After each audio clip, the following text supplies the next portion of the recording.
a 25-year-old man darts out of his house in the middle of a blizzard, barefoot and terrified. He keeps hearing voices telling him to eat sugar because his heart is beating too fast. He steps barefoot into one of Iowa's terrifying blizzards and vanishes without a trace. His family begins to search, and soon, police get involved. They look everywhere, but days turn into months, and for 10 years, there is absolutely no sign of him. What they don't realize is, he was right there the entire time, somewhere none of them would have ever thought to look. So, how do you disappear for a decade, inside a place people walked through every single day?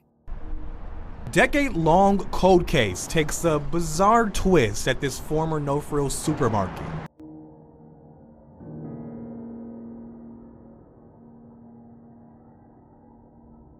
This is the story of Larry Ely Murillo-Moncada.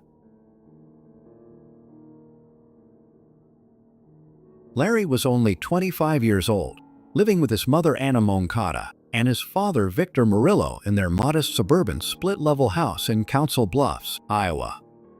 But that evening, something wasn't right. According to his family, Larry had been acting strangely, disoriented, paranoid, like he wasn't fully grounded in reality. He had just worked a Thanksgiving shift the day before, but when he came home, something felt off. His mother said he kept hearing voices telling him to eat sugar, because he believed his heart was beating too hard, and that sugar would somehow fix it. Then, around 6:15 p.m., Larry suddenly ran out of the house. No coat, nothing except a hoodie and light pants. Meanwhile, outside, a blizzard was ravaging the city. Temperatures were freezing, hitting a low of possibly -7 degrees Fahrenheit that night. You could barely see anything past a quarter-mile radius, and Larry disappeared right into it. The next morning, his parents realized something was very wrong. They began to search for him, and soon enough, friends joined in. Authorities got involved, but after a thorough search, the turnout was nothing. There were no footprints that lead anywhere, no sightings, no calls, and no activity on his accounts. It seemed like he just vanished into thin air. But his mother had a gut feeling. Something about the store he worked at, a local branch of the No Frills Supermarket chain, which was located less than a mile from his home. So, police headed over to the supermarket based on that hunch. They spoke to his boss, but found out Larry actually hadn't been scheduled to work the day he went missing. His manager said he hadn't seen him, and so they left. Just like that, the last known trail hits a wall. And as time passes, weeks turn into months, months into years. Eventually, the case goes cold. Larry becomes another missing person file with no answers.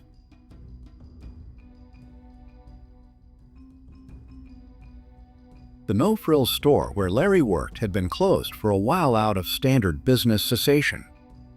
A few contractors were dismantling the old refrigerator units, and that's when they found something. In the 12-foot by 18-inch gap between the coolers and the wall lay a body, decomposed and cramped up in the narrow space. DNA tests would then allow the body to be identified as Larry nearly 6 months after discovery. The case immediately took over headlines. For almost a decade, Larry had been right there, inside the store. And the question everybody began asking was the same. How had he gotten there? Former employees of the store claimed it wasn't unusual for them to climb on top of the cooler. The space was often used for storage, and they sometimes used it to take unofficial breaks during work hours. Investigators later pieced together what likely happened. That night, in a confused and vulnerable state, Larry probably went to the one place familiar to him, his workplace. He climbed on top of the refrigerator units, something he and other employees had done many times before. But this time, he slipped, falling into that narrow gap 12 feet down. And once he was in, There was no way out. The hum of the refrigerators was so loud that they would have drowned out any calls for help. And no one ever thought to look there. Even if they had, the gap was so deep that you couldn't see anything in the space unless you were directly above it, looking down. And so, for 10 years, people walked through that store, completely unaware. And the question from the beginning, how do you disappear without a trace? Sometimes you don't. Sometimes no one looks close enough.